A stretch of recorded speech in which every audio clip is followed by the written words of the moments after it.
জাহান্নাম বড় কঠিন হবে। সেদিন কেউ সুপারিশ করবে না, কোনো উপায় থাকবে না। কিয়ামতের ময়দানে আমলনামা ছেড়ে দেওয়া হবে। জাহান্নামীদের আমলনামা পেছন থেকে বা হাতে আসবে।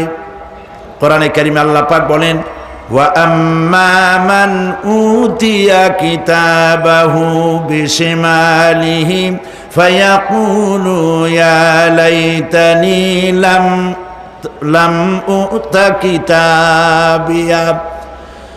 পেছন থেকে বাম হাতে যার আমলনামা আসবে, সে বলবে, আরে আমারে যদি কিতাবটা, আমার যদি আমলনামা না দেওয়াই হতো কত না ভালো হতো, আমার যদি হিসাব না নেওয়া হইতো কত ভালো হতো।